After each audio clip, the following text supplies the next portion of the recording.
Dice el Espíritu de Profecía que cuando nosotros estemos en aprietos, lo que hayamos aprendido es lo que el Espíritu Santo va a sacar.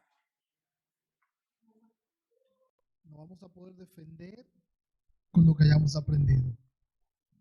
Así que hay que memorizarse los versículos, hay que aprender de la Biblia. Me gusta la historia de los valdenses. ¿Han escuchado los valdenses? Ellos tuvieron que emigrar, salir a las cuevas. Ellos bajaban a las ciudades con los versículos en papelitos y en su mente y los recitaban a los demás.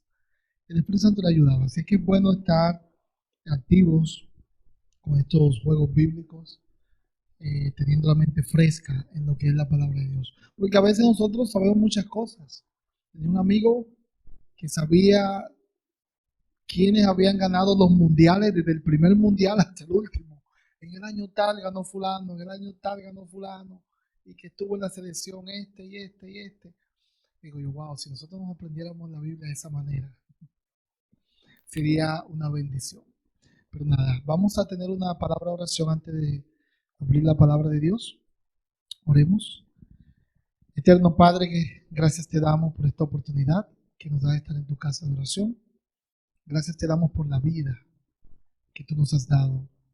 Gracias por todas las bendiciones que podemos recibir de ti. Gracias por esta nueva semana que acaba de empezar.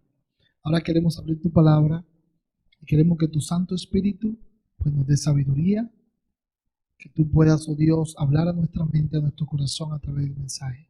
En el nombre de Jesús te lo pedimos. Amén.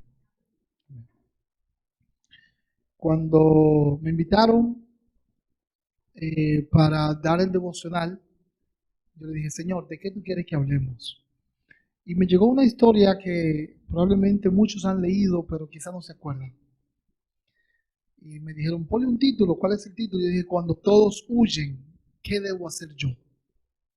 Cuando todos huyen, ¿qué debo hacer yo? ¿Alguien me puede decir una escena de la Biblia donde alguien huyó? ¿Estuvo huyendo? Elías. Dijeron, ¿qué más? Jonás huyó también, ¿qué más? Jacob huyó también de su hermano. Pablo, sí, pero sí huyó cuando salió a la ciudad que lo iban a matar. David estuvo huyendo también. Jacob huyó. Los discípulos huyeron. Y es en esa temática que quiero tener el devocional en el área espiritual. Cuando todos huyen, ¿qué hago yo? En Hebreos menciona el capítulo 11, dice la galería de ¿qué? De los héroes de la fe. Pero también, si más no recuerdo, David tenía una galería de héroes o de guerreros. Le llamaban los valientes de David. Y quiero que vayamos al libro de Segunda de Samuel, capítulo 23, versículos del 10 en adelante. Segunda de Samuel. Antes de leer esos versículos, quiero hacer una pequeña reseña histórica de cuando el pueblo de Israel estaba preso o estaba esclavo en Egipto. Cuando ellos venían saliendo, dice la Biblia, que no los llevó por cierta parte porque allí habían personas en guerra, había un pueblo que estaban en guerra. Y para que el pueblo no se desanimara, pues Dios los llevó por el camino del Mar Rojo. Ya Dios tenía su plan allí para abrir el mar y hacer maravillas. Pero una de las razones que lo llevó por ahí, menciona, era porque esos pueblos del área ya tenían experiencia en la batalla. Eran hombres que tenían experiencia al pelear. Y el pueblo de Israel venía de ser esclavo solamente. Pero vemos también cómo después de los años, a pasar del tiempo, Dios pues permitió que su pueblo también tuviera guerreros y valientes. El rey David no es la excepción. El rey David, sabemos que de pequeño, cuidando las ovejas, tenía un corazón aguerrido. Y dice él delante de Samuel, yo puedo pelear contra ese gigante, porque cuando viene un león a quitarme la oveja, yo he matado leones, he matado osos. Tenía un corazón de guerrero, un corazón fuerte. Pero quiero leer 2 Samuel 23 del 8 en adelante, voy a llegar hasta el 11. Dice, estos son los nombres de los valientes que tuvo David. ¿A usted cuando estaba pequeño le tocó pelear en la escuela, en el barrio, defenderse? Cuando yo estaba pequeño, más pequeño, claro, pequeño soy, yo no fui muy dado a pelear, pero sí lo hice varias veces. No era muy agradable. Usted peleaba con otra persona, estaba propenso a recibir una paliza, o usted dar, o quedar empate, tú me hinchaste un ojo, yo te rompí la boca, y cosas así. A veces crecemos mirando películas de acción, como esos guerreros, por ejemplo Rambo, que se enfrentaba a un ejército y vencía. Y a veces parece, bueno, eso nada más se habla en el cine, uno puede pensar, pero en la Biblia tenemos guerreros que hicieron hazañas que yo me quedo sorprendido. Y aquí el versículo 8 dice, esos son los hombres, los nombres de los valientes que tuvo David. José Bezebet, dice el Acmonita, el principal de los capitanes, que era Adino, el Esnita, quien mató a 800 ¿qué? En una ocasión, perdón. Un solo hombre en la vida real, no era Hollywood, mató a 800 hombres. Wow. El versículo 9 dice, después de él, Eleazar, hijo de Dodo, el Ahoinita, uno de los 3 valientes que estaban con David cuando desafiaron a los filisteos, que se habían reunido allí para la batalla. Y los hombres de Israel retrocedían. Este se levantó e hirió a los filisteos hasta que su mano ¿qué? Se cansó y se le pegó y se le quedó pegada ¿dónde? En la mano. Ese hombre batalló tanto, peleó tanto que la espada, los nervios se le quedaron en esta posición cerrados y no podía abrir la mano para soltar la espada. Tremendo. Dice el versículo 10. Vamos a leer, bueno, voy a saltar al 11 para agilizar la lectura. Dice, después de este fue Sama, hijo de Age, el Ararita. Los filisteos se habían reunido en Lei, donde había un pequeño terreno lleno de lentejas, y el pueblo huyó delante de los filisteos. Pero él se paró en medio de aquel terreno y lo defendió y derrotó a los filisteos. Así dio Jehová una gran victoria. Quiero hablar de este personaje, Sama. Y qué coincidencia, parece que ese nombre estaba de moda porque hubo uno de los hermanos de David que también se llamaba Sama. Podemos ver aquí que el pueblo de Israel andaba de guerra en guerra. Y su principal enemigo eran los filisteos. Y en esta ocasión se encuentra el ejército filisteo con el ejército de Israel. Una curiosidad es que había un campo de lentejas.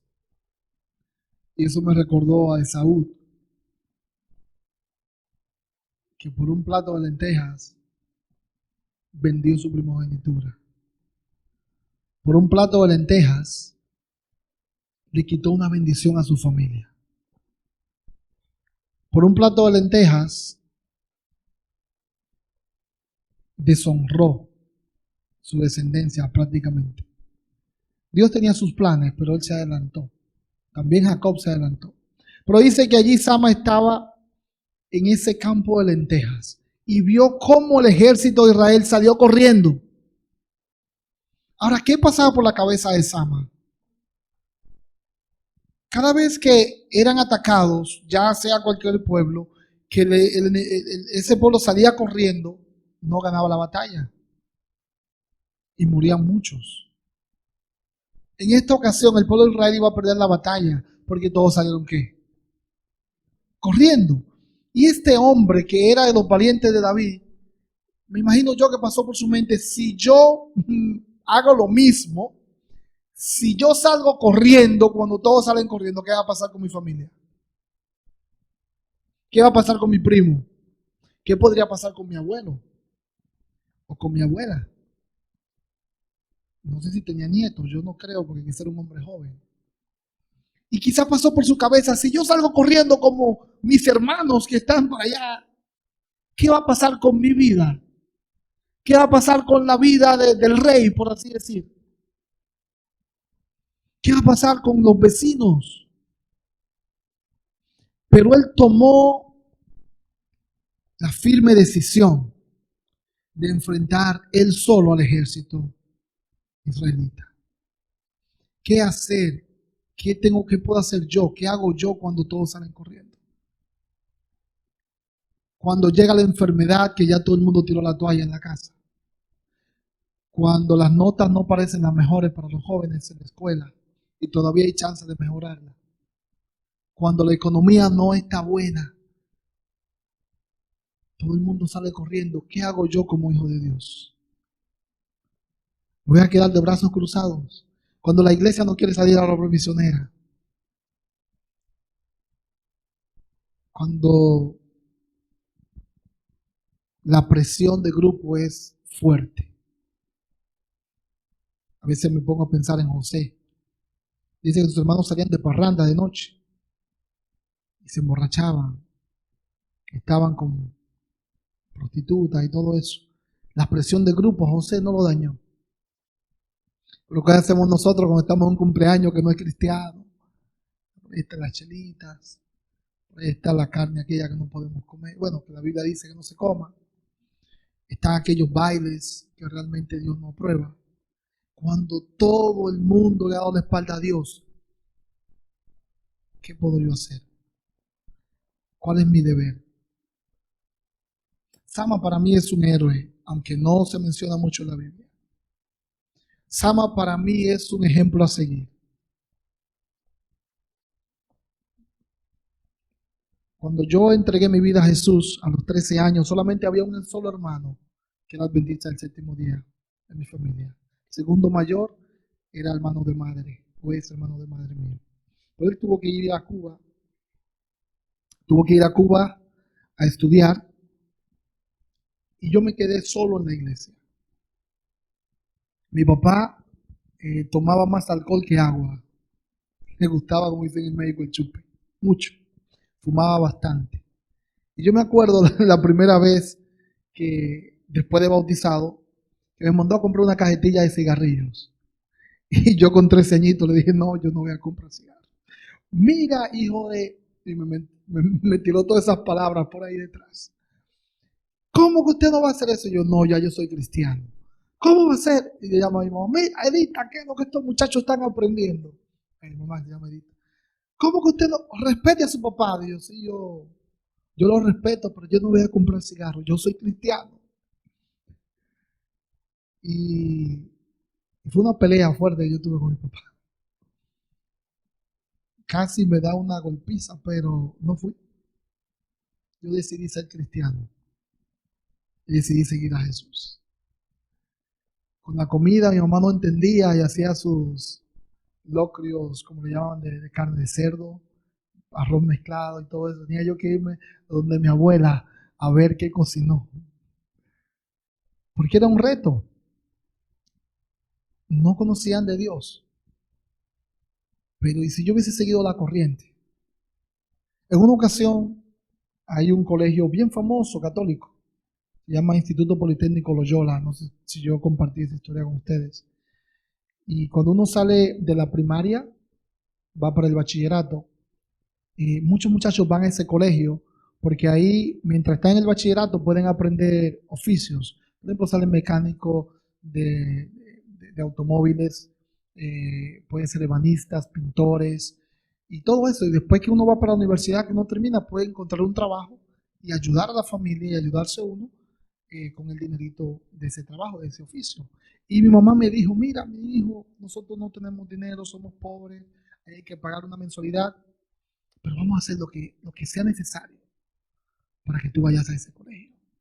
Y yo le dije, mami, es que ese colegio, las clases de admisión, hay un examen y lo dan en sábado. Me dice, no, pero pídele un permiso a Dios. Ella no entendía todavía lo que era serle fiel a Dios con el mandamiento del sábado. Y yo le dije que no, que Dios tenía grandes planes para mí, que Dios tenía otros planes. Pero mi hijo, y me rogaba, ve, porque allí tú vas a poder salir con una carrera técnica y te vas a poder ayudar y ayudarnos a nosotros. Pero yo le dije que no, que yo debía serle fiel a Dios. Hubo muchachos adventistas, vecinos míos, también eran solos. La madre lo obligaron a ir en sábado. Y muchachos excelentes, brillantes. Y ellos reprobaron. Ellos no pudieron pasar el examen. Hubo otros que sí lo pasaron, porque fueron de su propia cuenta. Pasaron 2 años y tuvieron que dejar el colegio porque las notas todas bajaron. ¿Qué hacer cuando todo el mundo tira la toalla? ¿Qué hacer cuando todo el mundo sigue el mundo? ¿Qué hacer cuando todo el mundo pide la esperanza? Y yo tengo que testificar en favor de Dios. Hermanos, la Biblia dice que el camino es estrecho. Muchos son los llamados. ¿Y qué? Pocos son los escogidos. Nosotros estamos en una época de la historia de esta tierra donde la mayoría ya está cumpliendo lo que dice la Biblia. A lo bueno llaman malo y a lo malo llaman bueno. Y la presión que hay afuera en contra de los principios bíblicos es fuerte. Es muy fuerte. Y más para los jóvenes. Yo decidí con mi esposa decirle a mi familia, mira, aquí no vamos a ver lamentablemente mucha televisión. Mis niñas esta semana están un poquito dolidas conmigo. Pero yo decidí pararme y decirle a las programaciones dañinas y decirle, ustedes no van a dañar a mis hijas. Y eso lo controlo yo. Pero tengo que tener el poder de Dios para poder tomar esa decisión. Me duele. Tengo que buscar en la casa algo con que involucrarlas.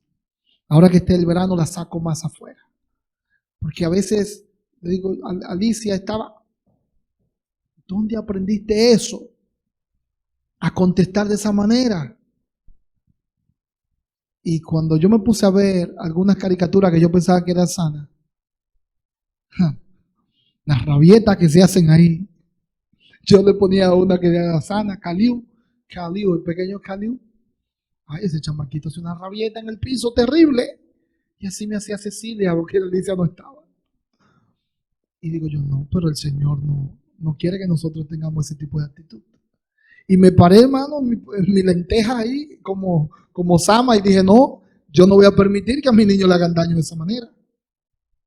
Y he pasado la semana entera buscando a ver cómo voy a buscarle una ocupación a ellas. Porque es mi responsabilidad. Pararme frente al enemigo y decirle, mira, tú vas a tener que matarme a mí antes de que yo deje que tú le hagas daño a mi familia. Si tengo que levantarme de madrugada a orar, lo estoy haciendo. Por ellas, por mis hermanos de la iglesia, por mi familia. Si tengo que hacer ayuno, lo voy a hacer. Porque el enemigo viene allí para destruirte. Muchos le están dando la espalda a Dios. y prefieren correr. Y el enemigo de espalda te da por donde él quiere. Tú no estás mirando. Pero dice el versículo 11, el 12, dice, pero él se paró en medio de aquel terreno, lo defendió y derrotó a los filisteos. Así dio Jehová una gran ¿qué? Victoria. Alabado sea el nombre de Dios. ¿Hay alguna cosa, hay algún problema, hay algo que está afectando a tu familia? Que tú puedes hacer algo en favor de tus hijos, de tus hermanos carnales y de la iglesia. Hay algo que te está quitando a ti el tiempo de ponerte a orar porque tú sabes que el enemigo está ahí y quizás no estás defendiendo como debe defender al pueblo. No importa que tu hermano ya se haya largado, y disculpen la palabra, no importa que tu primo ya haya tirado la toalla, pero tú tienes un compromiso con Dios, igual que Sama. Tú tienes un compromiso con Dios de defender a aquellos que son más vulnerables que tú en la fe, aquellos que están sufriendo aún dentro de la iglesia, aquellos que tienen problemas, aquellos que ya han perdido la esperanza. Dios te ha elegido a ti como real sacerdocio. Ya no son los sacerdotes los levitas. El Señor dijo que somos cada uno de nosotros, para que llevéis las virtudes de aquel que os llamó de las tinieblas a la luz admirable. ¿Quieres tú ponerte en el terreno de las lentejas para defender tu familia? ¿Quieres tú ponerte en el terreno en medio ya cuando todos han salido corriendo por ahí para que tus hijos no sean destruidos, que tu matrimonio no sea destruido, que tu escuela puedas tener éxito en ella? Dios está con cada uno de nosotros, Él lo ha prometido. Solamente tienes que clamar a Él, solamente tienes que decirle, Señor, dame las fuerzas. Porque esto no es una película de Hollywood, esto sucedió en vida real. Aunque no tenemos un ejército visible, hay un ejército invisible que quiere destruirte a ti y quiere destruir a tu familia. Ahora, ¿qué estamos nosotros haciendo para que no sean destruidas? Para meditar, ¿qué estamos nosotros haciendo para que el enemigo no destruya la iglesia? Para que no destruya nuestra economía, para que no destruya nuestra conexión con Cristo. Es mi invitación, y la del Espíritu Santo en esta noche, de que ya tú eres parte del ejército de Cristo. Aún muchos aquí eran parte del ejército de David y salieron corriendo. Pero yo te voy a pedir que por favor seas igual que Sama, que prefirió él entregar su vida. Dice, por ahí dice un refrán, es mejor morir en el intento que morir sin intentarlo. Y él prefirió, en el nombre de Jesús, ponerse en pie y de frente al enemigo y ganar esa batalla en el nombre de Jesús. ¿Estás tú dispuesto a ganar la batalla por tus hijos?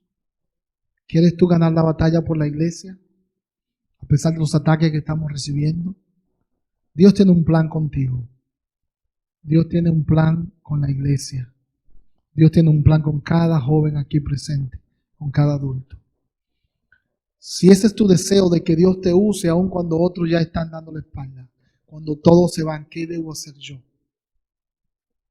Vamos a pedir al Espíritu Santo que nos ayude y que nos diga qué debemos de hacer.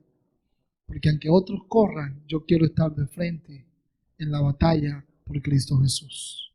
Quiero estar de frente en la batalla por mi familia, por mis hijos, por mi matrimonio, por la enfermedad. Se están realizando milagros. Algunos de ustedes saben, yo estuve en Nueva York por 3 semanas. Me estuve quedando en la casa de un pastor amigo mío ahí y tenía que terminar unas tareas. En la casa se había averiado el wifi y la señora fue nosotros estábamos en un cuarto piso, fuimos al octavo, donde una señora, eran las 10 de la noche, yo tenía que entregar una tarea a las 12. Yo no quería molestar, hermano, es muy tarde. No, no, venga, usted tiene que terminar eso. Oh, Señor, ¿cuál es el propósito que tú tienes con esto? Y fui, ella tocó la puerta, entramos, estaba el esposo, habían 3 niños. Y, bueno, conseguí la señal, bajé lo que tenía que bajar de la computadora y digo, bueno, me voy. No, te puedes quedar aquí, me dice el señor. No, no, no quiero molestar.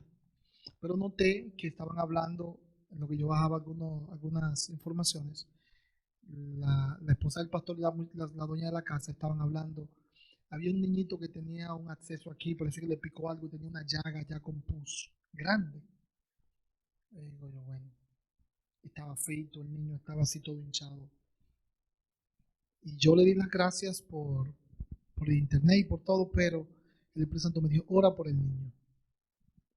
Ora por el niño que esta familia lo está necesitando. Le dije, ¿a usted no le importa que oremos por el niño? ¿Usted cree que podamos? Ay, sí, sí, por favor, estamos pasando mucho trabajo, no sabemos qué es lo que tiene. Y mire cómo está bien rojo, hinchado con pus. Y le pusimos la mano y oramos en el nombre de Jesús. 2 días después le invitamos a la campaña, la familia completa fue. Y el niñito salió del carro, yo estaba en la acera, invitando a las personas que pasaban a la campaña. Y el niñito fue y me dio un abrazo fuerte. Y yo lo reconocí, bueno, el niñito por cual oramos. Y cuando terminó la campaña salió de nuevo y me dio un abrazo más fuerte. El niño tenía como 5 años, 6 añitos.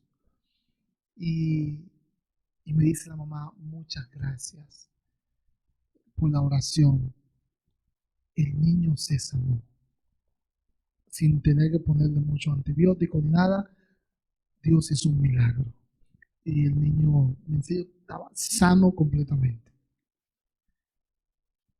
Y yo me puse a pensar, si nosotros confiáramos más en el poder de Dios, si nosotros dependiéramos más del poder de Dios, mucha gente tuviera más fe. Porque la gente cree por lo que tú y yo hacemos como hijos de Dios. La gente a veces, bueno, Juan el Bautista mandó a sus discípulos y Jesús se quedó. Él estuvo el Cristo, tenemos que esperar a otro. Y el Señor simplemente empezó a hacer milagros, y empezó a sanar gente, empezó a predicar. Le digo, vayan y díganle a Juan lo que ustedes han visto. Vayan, díganle.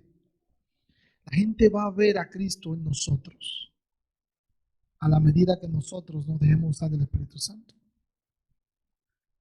Somos llamados a colaborar para la salvación, la sanidad de otras personas.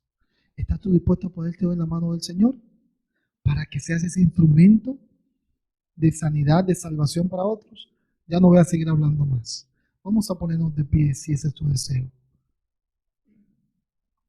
Y vamos a decirle al Señor que mientras otros corren, nos da pena verlos correr, pero que nosotros queremos estar defendiendo el Evangelio, defendiendo a Cristo, defendiendo a aquellos que son más vulnerables, defendiendo a aquellos que ya no tienen esperanza, aquellos que ya tiraron la toalla, aquellos que ya no están con nosotros. Denle una llamadita al joven, a esa pareja, ore por ellos, el Espíritu Santo es poderoso.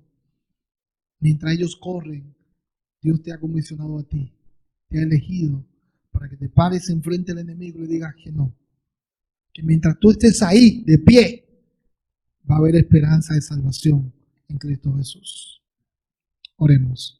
Eterno Padre, gracias porque tu palabra nos ha enseñado en esta noche. Aquí solo tenemos que depender de ti. Tenemos que buscar tu rostro, el poder del Espíritu Santo. Y tú nos vas a emplear, nos vas a buscar un trabajo espiritual donde podamos desarrollarnos. Gracias, Señor, porque estas historias están ahí y a veces pensamos que son proezas que quizás no podemos llegar nosotros a alcanzarlas. Ayúdanos a entender que el mismo espíritu que ayudó a Sama es el mismo espíritu que puede ayudarnos en esta noche si nos ponemos en tus manos. Queremos, Señor, venir ante ti, pedirte perdón por el tiempo que hemos malgastado, Señor. Pedimos perdón por el tiempo que no hemos leído la Biblia cuando aún debemos de leerla. Pedimos perdón por el tiempo de la oración, cuando tú nos invitas a orar y nosotros nos vamos para otro lado. Pero también queremos pedirte que hagas un cambio en nuestra vida, que permita que podamos entender la misión, podamos entender el llamado que tú nos has hecho. Hay muchos que han tirado la toalla, hay muchos que están sin esperanza, pero gracias porque aquí hay un grupo de hombres y mujeres, niños, que vamos a ser llenos del Espíritu Santo para poder hacer la obra que tú quieres, la obra de salvación, la obra de redención. Ayúdanos a pelear esta buena batalla por la iglesia, por nuestros hijos, por nuestro matrimonio, por nuestros hermanos, por nuestra familia, nuestros países. Por favor, Señor, ayúdanos a no tirar la toalla. Ayúdanos a no defraudar tu nombre. Ayúdanos a enseñarle al mundo de que somos guiados por el Santo Espíritu. Gracias por estar con nosotros. Bendice esta iglesia. Haz que crezca, Señor. Que cada uno de nosotros pueda comprometerse a traer por lo menos un alma a los pies de Cristo Jesús. Gracias, Padre, porque tú vienes pronto. Gracias por esta hermosa sociedad de jóvenes. Bendícenos. En el nombre de Jesús te lo pedimos. Amén.